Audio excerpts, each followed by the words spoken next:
Vanakkam and blessings to all. This is Dr. Bairavee Balasubramaniam, and I'm going to be speaking to you today about the Mercury Retrograde Part 2. Yesterday, I made my first ever go at making an astro video and putting it on YouTube, and the response has been really encouraging. Thank you all for your messages of love and support. I am deeply touched and very grateful. Now, moving on to today's subject. I plan on doing one of these videos a day, so hooray. I actually spent a lot of time thinking about what to speak to you because there's so much you could say on a Mercury retrograde.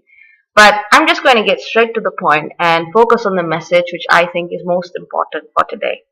And that is the energies of Mercury as it moves backwards in the sign of Cancer. The retrograde started at 3 degrees Cancer, and basically that means it has to traverse 3 degrees in reverse through the sign before it reaches Gemini. It reaches Gemini on June 17th.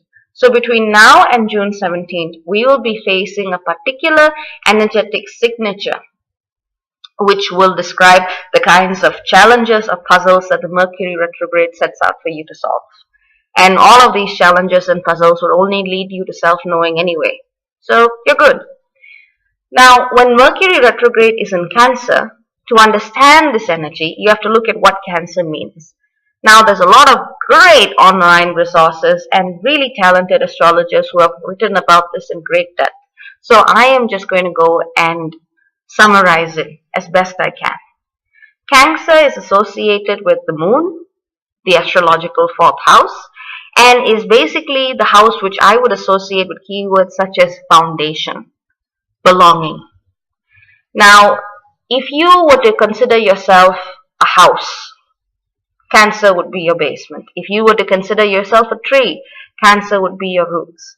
It is quite potentially the most nurturing house in the entire zodiac. Of all the 12 houses, if you're looking for tender-hearted love, if you're looking for a nurturing, sympathetic, emotionally freely flowing energy, look to the crab, which is the symbol of Cancer. Now, like any energy, Cancer has two different sides or two different aspects to it. Cancer is associated with the home, with domesticity, with the family, particularly with familial conditioning. Traditional astrology associates it with relations with the mother, but I would argue that you can actually expand that to see your relations with the archetypal mother. That can mean mother as a goddess, or more on a more human level, mother as in whoever plays the role of the nurturer in the household. It does not have to be a biological mother. In my family, in some sense, the roles are reversed. My father tends to be the more nurturing type of person. He's a very masculine guy, very lion-like, but he is still the nurturer. And my mother nurtures in a more traditionally masculine way. It's quite a cool combination. So in my case, at the very least, I need to look at both parents if I'm using the perspective of traditional astrology to try and understand and see how a particular transit affects my 4th house. Now, all of you will be able to identify which parent plays that particular role. Now, when Mercury goes through the sign of Cancer in reverse, that is in backward motion, it's basically telling you to look at whatever familial dynamics that surround you at this time. Now, some of us had upbringings that seemed perfectly normal, whatever that is. Some of us have upbringings which many of us admit to have some elements of dysfunctionalities, and others which have had upbringings which are downright abusive. Now, I'm not here to judge or comment on any of that. But what I'm saying is the degree of how difficult that task may be will depend upon A, how willing you are to look at your familial situation, and B, your familial situation itself. Some of you might be in very toxic relationships, and others may just have some slight disagreements here and there. And sometimes it's a case of moving out of toxicity into a more balanced and a more nurturing environment. Sometimes it's transforming your home environment into one that is more nurturing for you as well. There are a lot of things that you can say on that. But effectively, Mercury tells you to use your intellect, and actually take a step backwards, particularly if you are facing intense familial conflict at this time. Sometimes it's really not a case of conflict. It may just be a case of misperception, something which is also associated with the Mercury retrograde. And at this time, you actually need, instead of looking at yourself through the mirror that your parents are holding up for you, Mercury retrograde says, okay, time to look at yourself honestly and say, what is the role you're playing in this situation? Are you acting in a way that allows you or enables you to become a victim, an aggressor, both? Are you acting in a way in which you're going to invite criticism? Are you acting in a way that allows you to be exploited? Are you simply not doing something that you need to be doing in order to be taken seriously or to get the respect which you deserve in your familial environment? Now, a lot of questions can be asked. These are just a few ideas to get you started and to get you thinking. But please don't overcomplicate a situation or overanalyze a situation that is already okay. Sometimes the Mercury retrograde can help us, can help us see things as broken even if they're not. Don't fix it if it ain't broke, basically. Now, from a deeper esoteric perspective, everything that happens outside is simply a reflection of what happens inside. And for me, personally, I see Cancer as the sign of the mother aspect of the goddess. The type of goddess who holds a child to her bosom, the type of goddess who showers you with love and allows you to play like a little child. So that's the way I see her. You're entitled to see her any way you want to. She is also associated with the ocean. So, for example, those who practice goddess rituals can look to Mami Wata at this time, or similar deities with similar energy signatures, or whoever you feel drawn to, really. This can be a profound time working with that kind of imagery or working with that kind of symbolism for you to actually look within, whether or not familial dynamics and discord around you, but to actually look within like a crab, to go inside, to go into the sea, to dig out the pearls that exist within. And that is one of the beauties of Cancer. I mean, taking a plunge into the sea as deep as you want to go just to get whatever you want is not something most of us can do. But the crab can do it. And the crab has a shell to protect itself. It's also got all these cool feet and can walk this way and can walk that way in ways that no other crustacean I know does. Well, if they do, apologies. But most animals don't walk in the same way or don't see the world in the same way that the crab does. This is an invitation for you not only to connect with goddess energies, but to also flow with that intuitive, non-lateral side of you, the part of you which many neuroscientists have called the right brain. This is a time to actually allow yourself to see problems through the eyes of the crab that walks sideways instead of backwards and forwards. It allows you to look for solutions deep within as opposed to trying to find solutions from others around you, which is the theme of the Mercury retrograde. But this is just a small sample of the way that this can manifest specifically in your life. Now, there are 12 houses in the chart, and for each of you, Cancer will be at a different house, a different positioning. Now, I can't talk about all 12 houses as this would make for a very, very long post. But effectively, let's say Cancer, as in my case, is in the first house. So the challenges I'd be facing with Mercury, which I have been seeing, would be challenges of trying to define myself, trying to know who I am. These challenges were sparked by minor disagreements in the family, which turned out to be issues of perception and nothing at all in the first place. But I could only reach that level of awareness once I actually looked inside and transformed my own perception of the situation. I had to ask myself, why am I looking at things this way? Why not a different way?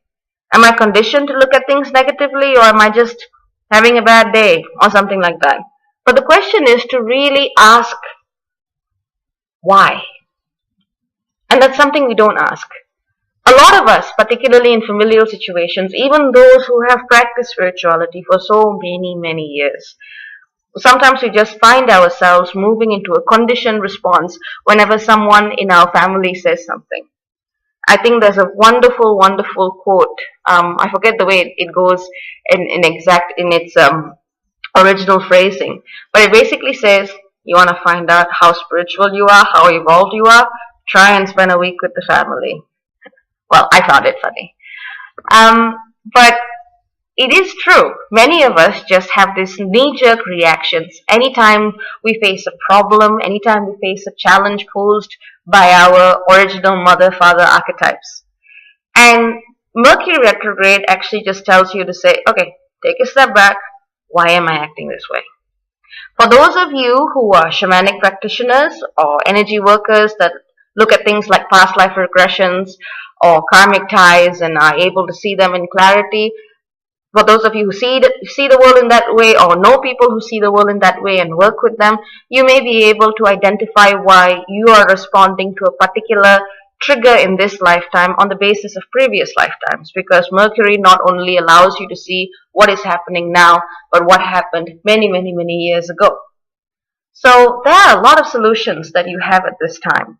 Please don't feel as though that this energy is going to create conflict, it's going to make you feel scattered, or it's going to alienate you from your family or your roots. And for some people, this energy may not affect their biological family. It may even mean your soul family or your soul tribe. Now, in terms of energy meditations or recommendations for prayer, as a Goddessian, as one who worships the goddess, my recommendation is to find the aspect of the goddess which you see as the most nurturing. I see the goddess as most nurturing in the form of Kali and in the form of the goddess Kuan Yin. And my favorite mantra at this time that has always calmed me down when I am very sad is Om Mani Padme Hum. They have different ways of pronouncing it. Choose what works for you. Now, just a little heads up for those of you following astrology. This particular challenge is probably going to be emphasized over the next 14 hours or so. The sun will square Chiron, meaning your vital energies, your consciousness is going to manifest a kind of crisis with the wounded healer, that being Chiron. I will explain this on my Facebook page in some depth and do a write-up on it. And 12 hours after that, we are going to have a very powerful trine or abundance manifesting aspect between Venus and Pluto. Whenever Pluto is involved, whenever Chiron is involved, as they are in the next 14 hours, expect energies that ask you to look within at your past, at who you are, at the basis of your personality, the foundation of your ego. And expect these energies to ask you to look so far within that eventually you will break through the ego and see the spirit that resides within. So the next 14 hours are going to be a little challenging for a lot of us. This will have some resonance as it carries forward through until June 17th when Mercury moves into Gemini. Don't forget, we have got a major moon, full moon on Friday the 13th coming up as well. So this is a very, very intense energetic climate.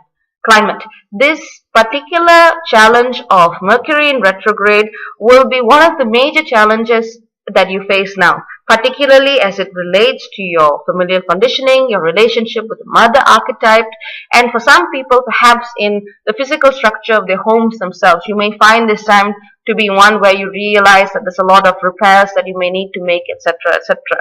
So, there's a lot of things I could say, but I think that you probably want to get on www.astro.com and potentially look at your natal chart to see where Cancer actually falls in your 12 houses and do a little bit of research there.